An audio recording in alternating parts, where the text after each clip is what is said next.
In the quiet corners of their cozy home, the elderly couple, Margaret and Walter, wove their love story like a timeless tapestry. Their journey spanned decades, each thread representing shared laughter, whispered secrets, and the gentle touch of wrinkled hands. Margaret and Walter met during a summer dance at the local community center. She wore a pale blue dress that matched her eyes, and he, a nervous smile that betrayed his rugged exterior. Their first dance was a waltz, a graceful sway that set the rhythm for their lives. Walter's hands trembled as he held her close, and Margaret's heart skipped a beat. They both knew this was more than just a dance. Their love blossomed during weekend getaways to the coast.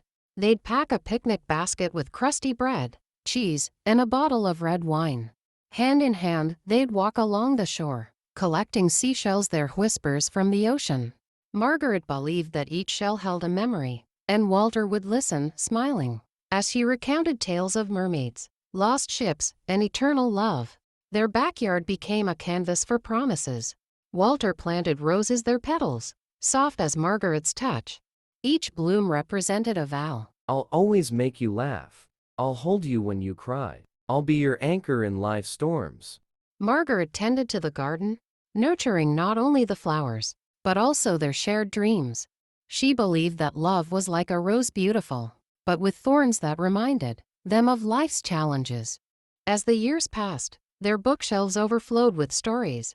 Margaret loved mysteries, while Walter preferred historical novels. Every night, they'd sit by the fireplace, wrapped in cozy blankets, reading aloud to each other. The characters became their friends, and the crackling fire danced to the rhythm of their laughter. Walter once said, "Our love story is the best novel I've ever read."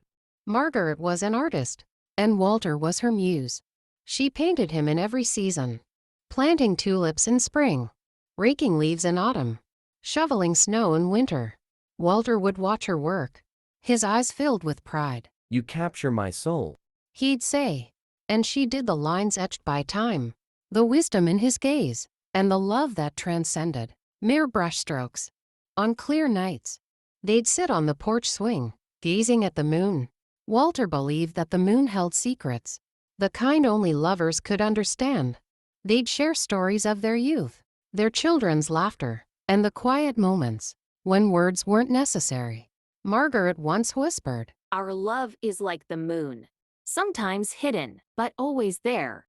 Walter played the banjo, and Margaret sang. Their harmonies echoed through their home, filling it with warmth. They'd sway to old bluegrass tunes, their steps matching the rhythm of their hearts. "This is our song," Walter would say, and Margaret would nod, her voice blending with his. Love, they believed, was a melody that never faded. As their hair turned silver and their steps slowed, Margaret and Walter remained inseparable. They'd sit side by side, watching sunsets from their porch. Walter's hand found Margaret's, weathered but steady. "We've lived a lifetime, and every moment has been worth it." Margaret would lean her head on his shoulder, her heart full. They knew that love wasn't about perfection. It was about choosing each other, day after day. And so, dear reader, Margaret and Walter's love story whispered across time, a symphony of shared glances, moonlit nights, and seashells that held eternity. Their legacy, a reminder that love, like a well-worn book, becomes more precious with every turned page. What have you learned from this story? Kindly send your comment. Thanks.